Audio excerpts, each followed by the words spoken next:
You're listening to the Hour of the Time. I'm William Cooper. From Tinker Bell to Artie Shaw to George Bush's 1,000 Points of Light, America has been mesmerized by stardust since its very inception. And now America is beginning to learn what all these references to the star, the morning star, wish upon a star, stardust, really is all about. There was something very strange about the classical mysteries, something which attracted people to them, and having attracted them, made their initiates, with very few exceptions, permanent devotees. In Egypt, Greece, India, Rome, and a dozen other places and countries, sacred initiations took place in specially prepared sanctuaries, usually in a cave or underground. Priests of the mysteries enjoyed the profound respect of them as well as that of kings and counselors, and in those days there was nothing really secret about it except the initiation rites and the knowledge which they retained for themselves, giving only the exoteric to the people. What were the mysteries? Until relatively recently, and relying upon comparatively scattered fragments such as Apollosius' Golden Ass, historians and religious writers had formed an opinion of them which has been shown to be extremely naive, if not outright false. They knew that at the ceremonies symbolical teaching took place, and hence inferred that the mysteries were a relic of the times when academic knowledge was guarded by the very few, and scientific truths such as Pythagorean theorems were given only, and only, to the elect. They knew also that orgiastic drumming and dancing formed a part of many of the rituals, and therefore told their readers that this was a degenerate form of religion or a mere excuse for licentiousness. They found that stories of ancient gods and heroes were recited, and were sure that the mysteries constituted little more than an underground survival of prehistoric religion, magic, or tribal initiation. Or maybe that's exactly what they wanted us to believe, knowing full well that it was false. And of course, if those who did the writing were members of the mysteries, they would never have allowed the secrets to be revealed to the profane. But times have changed, folks. The study of brainwashing and mind control and conditioning the mind within the past decade or so has helped to lay bare the essence of the mysteries and has answered the riddles which surrounded them. You see in this process, those who had tried to keep the celebration of the mysteries alive, who had tried to revive them, have been shown up as relying upon the symbolic interpretation alone. And this revelation has been in its own way one of the most startling developments of contemporary religion. You see, for almost anyone, for instance, can get away with telling anyone else that he was an Egyptian priest in a former incarnation, because there's so very little verifiable material available to prove the reverse. It becomes obvious, though, when you attend a party populated by these nuts, when 6 people introduce themselves as having been Abraham Lincoln in a past life. But let anyone attempt to celebrate any of ancient mystery cults' rituals, and unless he has a sound idea of how the human mind works, he is likely to escape the criticism of those physiologists who now see in the mysteries an almost open book. So let us return to a sketch of the conventional knowledge about the mysteries. In those of Eleusis, celebrated in Greece, the candidate had to undergo fasting or abstinence from certain foods There were processions with sacred statues carried from Athens to Eleusis. Those who were to be initiated waited for long periods of time outside the hall in the temple where the rites were to be held, building up a tremendous tension of suspense. Eventually, a torchbearer led them within the precincts, usually underground. The ceremonies included a ritualistic meal, 1 or 2 dramas, the exhibition of sacred objects, the giving of the word, an address by the Hierophant, and oddly enough, closure with the Sanskrit words Kansha Ampaksha. The elements included the clashing of cymbals, tension, and a certain degree of debilitation. Eating something, plus conditions which were awe-inspiring, strange. The candidate was in the hands of and guided by the priesthood.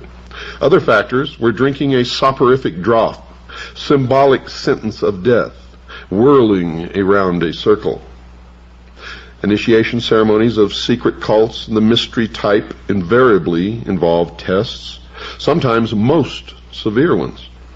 The effect of certain experiences was a carefully worked program of mind training, which is familiar in modern times as that which is employed by certain totalitarian states to condition or reshape the thinking of an individual. Are you listening to me, all you Freemasons out there who think that you're so smart? Well, you're not. This process produces a state in which the mind is pliant enough to have certain ideas implanted, ideas which resist a great deal of counter-influence. This was the secret of the mysteries, this and nothing else. Echoes of such training are to be seen in the rituals of certain secret societies without mystical pretensions which survive to this day. Trials, terror, expectancy, drinking, and the rest. That this fact was known in the past, folks, is evidenced by the words of Aristotle, who was exiled because he was said to have revealed something about the mysteries, and he said this, quote, "Those who are being initiated do not so much learn anything as experience certain emotions and are thrown into a special state of mind," unquote. Well, what was this special state of mind? Folks, it was a plasticity in order that the conditioning might take permanent root. The psychologist William Sargent, the greatest authority on this subject, says in his classic Battle for the Mind, quote, "It seems, therefore, that there are common final paths which all individual animals, though initial temperamental responses to imposed stresses vary greatly, must finally take. If only stresses are continued long enough, this is probably the same in human beings, and if so, may help to explain why excitatory drumming, dancing, and continued bodily movement are so much used in such a number of primitive religious groups. The efforts and excitement of keeping the dance in progress for many hours on end should wear down, and if need be, finally subdue even the strongest and most stubborn temperament, such as might be able to survive frightening and exciting talk alone for days or weeks," unquote. Now, understanding what I just read to you, this quote from Battle for the Mind by William Sargent, can you still say that music plays no part in the conditioning of the mind? That the words in the music is not being entrapped by the subconscious of those young people who dance for hours listening to this music? If so, I think you'd better rethink that position, for it is a form of mind control, brainwashing. Dr. Sargent notes that Chinese experiments in mass excitation, breaking down and reconditioning, are based on the same physiological principles as religious conversion, and also group and individual psychotherapy treatments. Folks, these include the application of tension, fear, anxiety, conflict, to the point where the subjects are uncertain And in this state, suggestibility is increased and the old pattern of behavior is disrupted.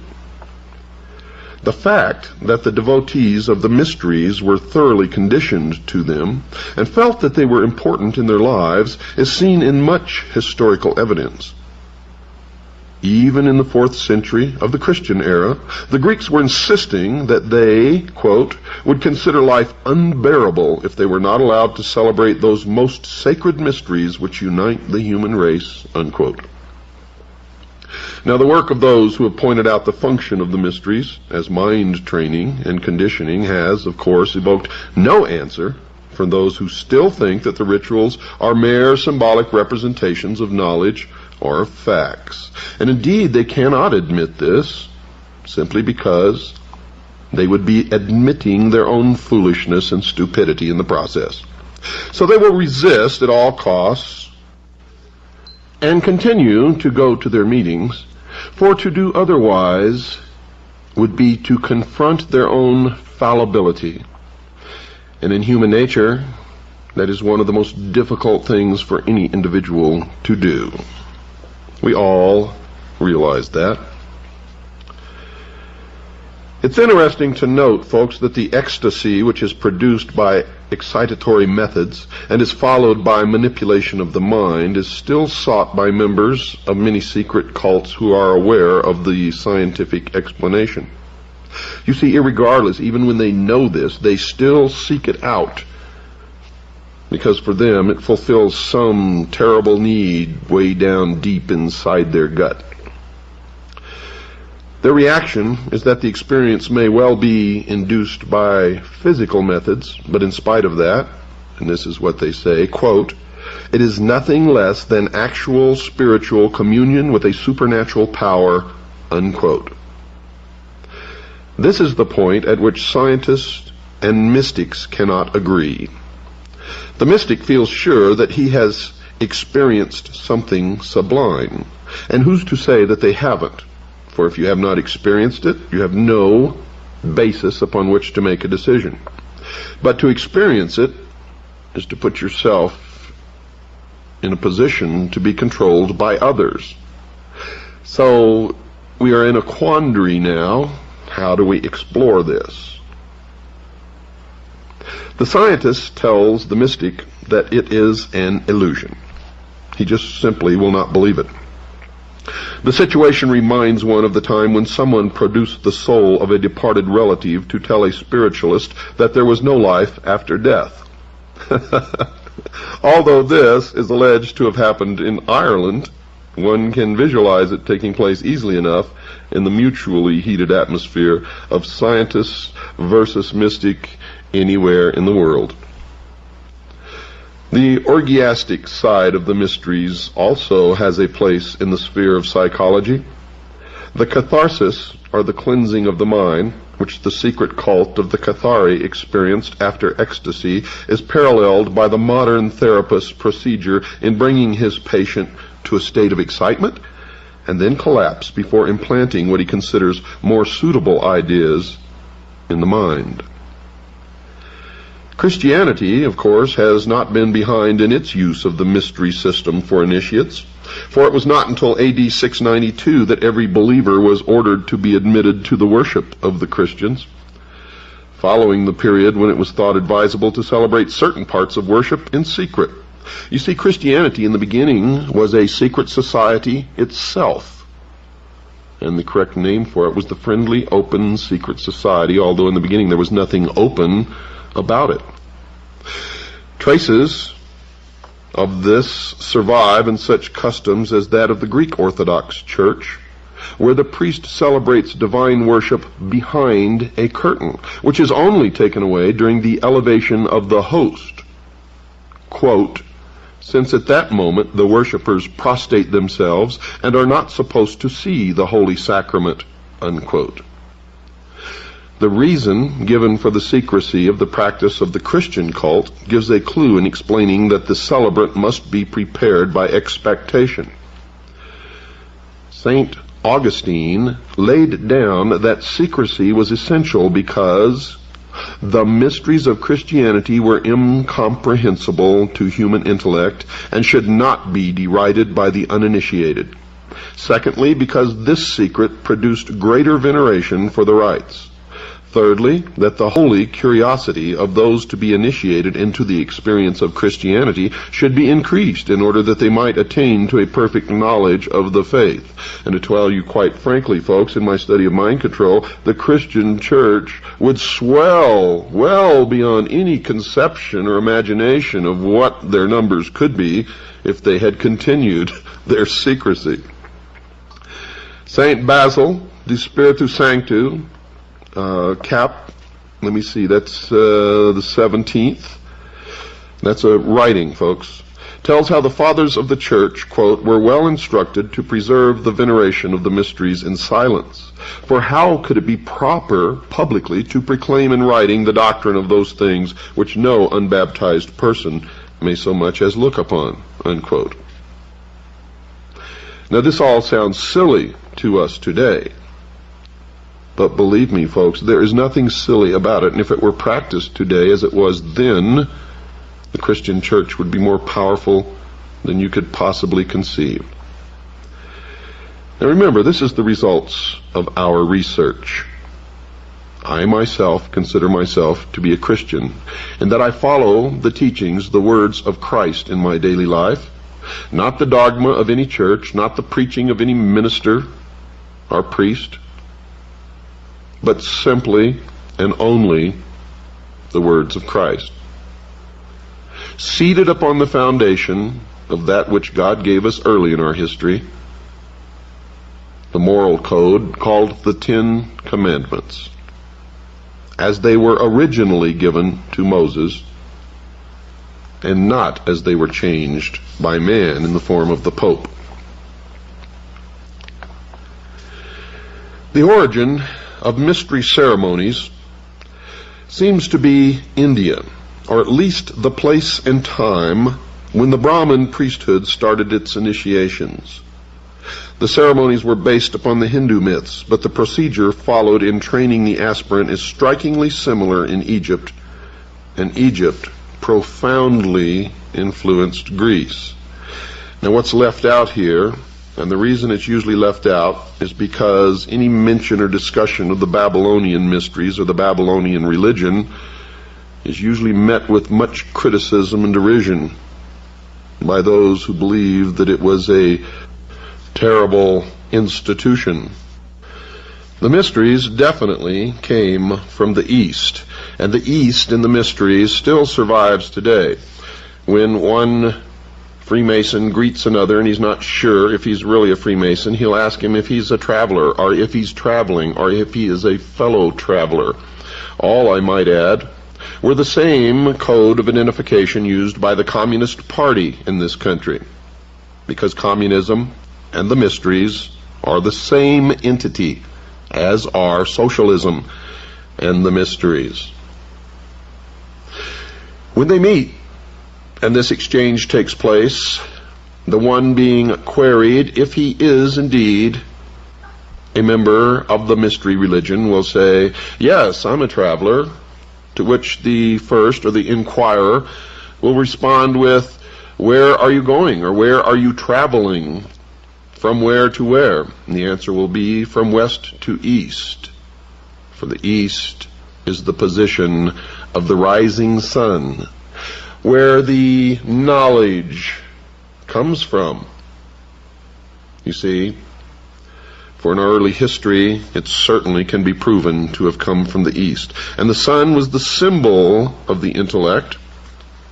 It began by being the symbol of the unseen God of the universe, and slowly transformed into the symbol of the intellect, the light, Osiris, Ra, Lucifer.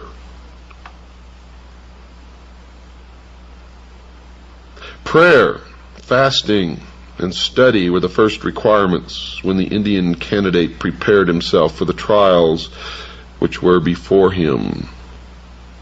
All of this, folks, originated in Babylon at the dawn of civilization.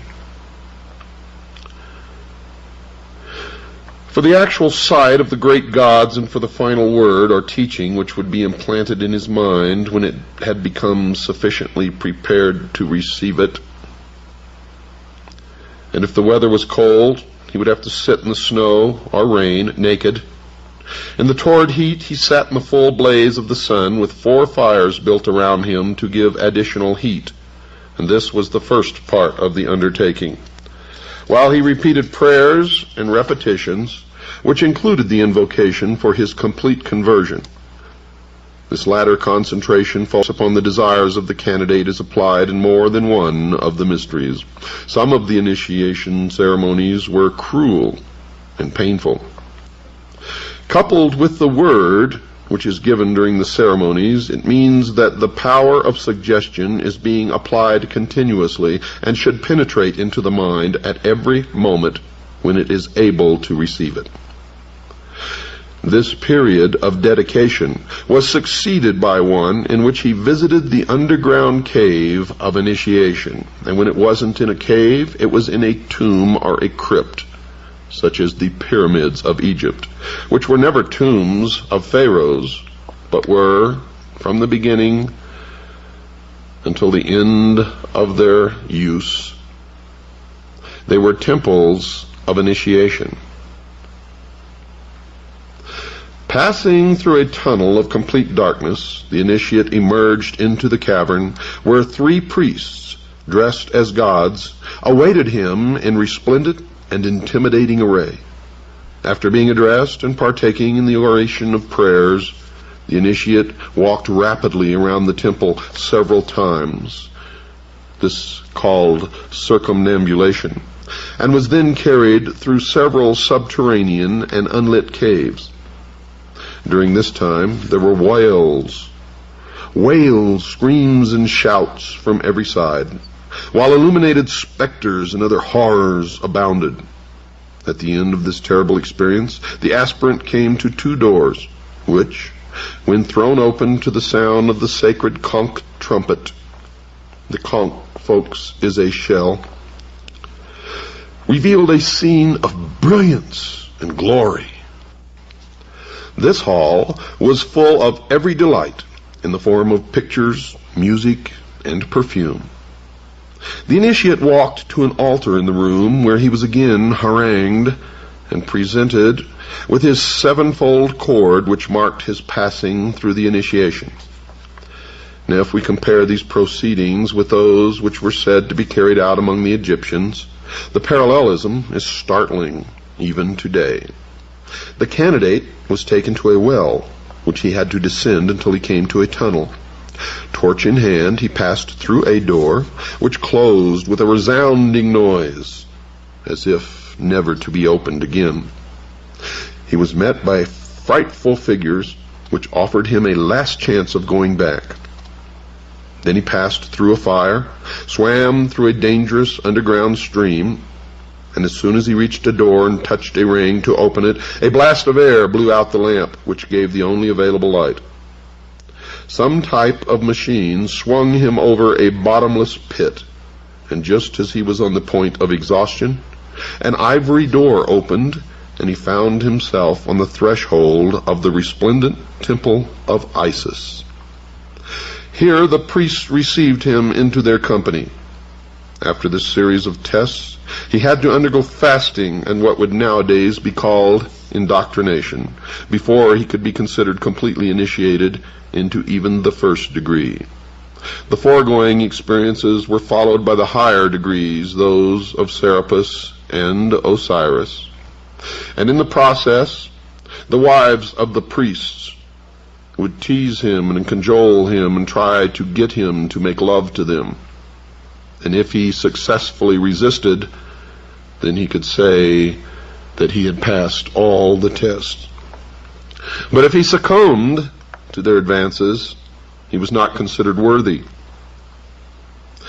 It is needless to outline the beliefs and methods used in the Chinese, Japanese, South American, and other mysteries, because while the legends which are inculcated may vary in some way, they are all essentially and basically the same.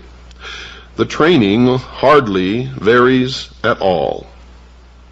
The real mystery of the mysteries, folks, is how and when man first discovered the use of certain procedures to condition other men and thus rule them and control them, and whether the discovery was instantaneous or gradual, or simultaneous or at different times and places.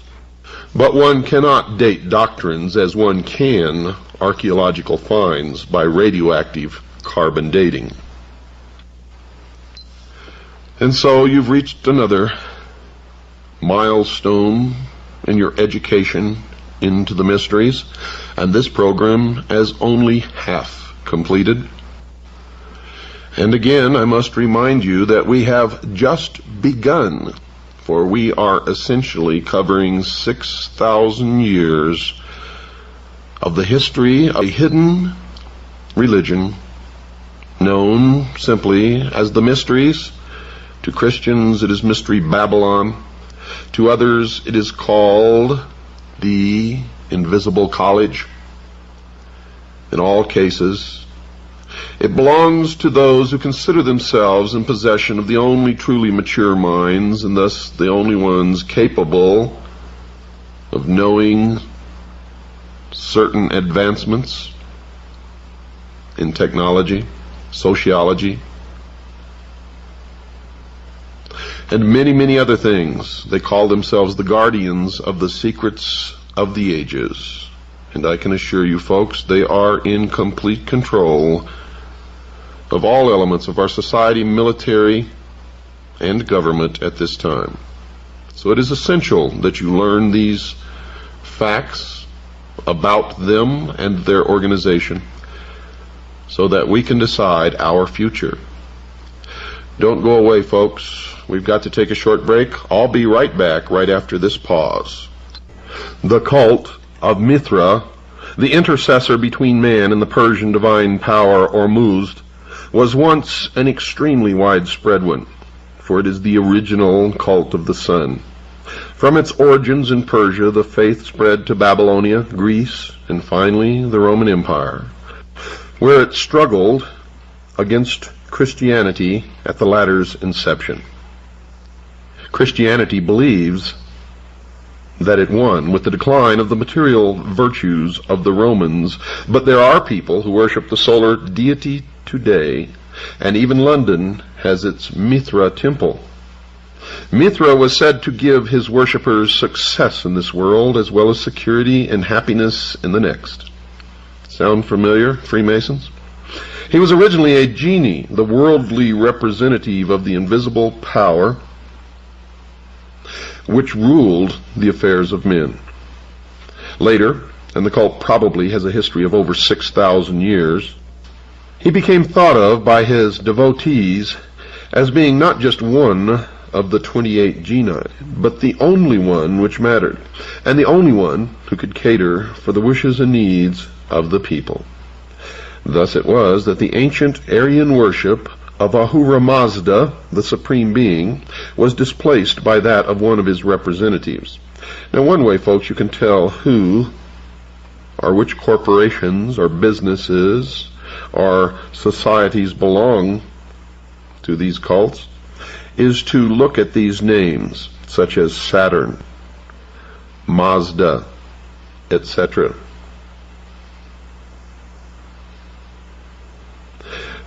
Ahura Mazda, the Supreme Being, was displaced by that of one of his representatives, although archaeological research has produced little to give a clear picture of the rituals and beliefs of the Mithraists.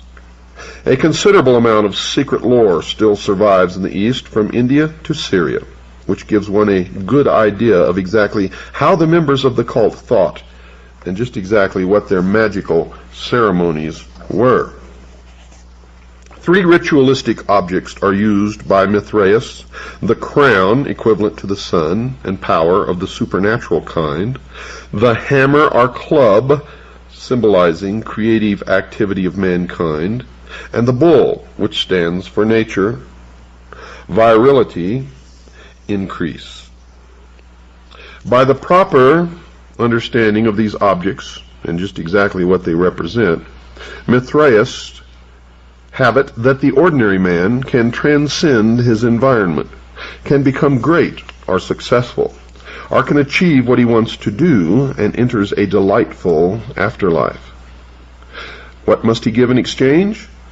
Nothing but worship to the principle which presides over all destiny and control to the priests of the religion.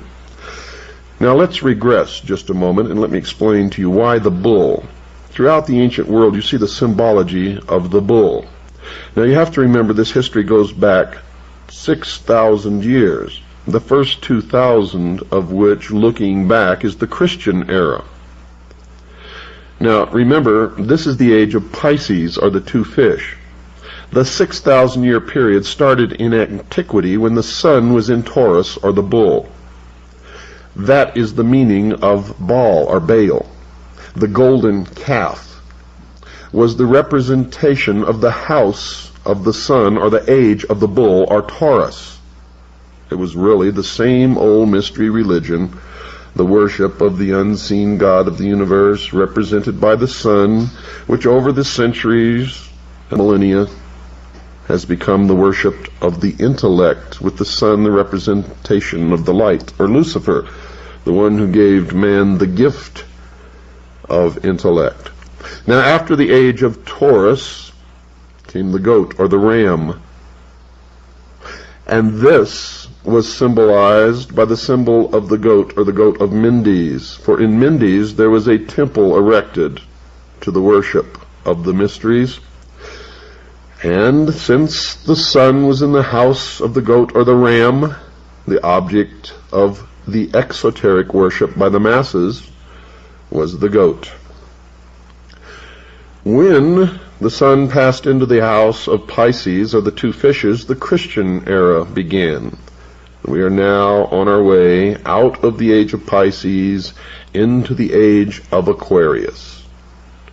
Once you understand that the ancient religion was a religion of the worship of the heavens, then everything begins to come together. And when you understand that they ceased believing in an all-powerful, unseen God, or hidden God of the universe, and became essentially pantheists, believing that everything is God, they call this nature, or the natural way, then you can understand how man became to worship the intellect, and the symbol which used to represent the unseen God of the universe came to represent the intellect, the use of which will bring man to the state of apotheosis, where man himself will become God. And then you begin to look at all the things that are happening today, and you see their symbology everywhere. Nowhere will you see it more prominently than the Looney Tune fringe element which call themselves ufologists. You will see that everything to do with the so-called UFO phenomena comes right out of the mystery schools. One reason, folks, for the loss of importance of the cult of Mithras, undoubtedly, is the admission was restricted to those who were thought worthy to receive the blessings which would come through the proper beliefs and use of the magical powers presided over by the Mithra priests. Christianity, for instance, was open to a far greater section of the population, even although the Christian mysteries were not accessible everywhere to all until relatively late in our history. At the same time, some of the Mithraeus ceremonials were of such obvious emotional appeal that scholars are agreed that the purely ritualistic side of Christianity owes much to those of the sun god of the Persians, and if you've been listening to this program, you already know that. That Christianity was actually merged with the religion of the worship of the sun into what is now known as the Vatican.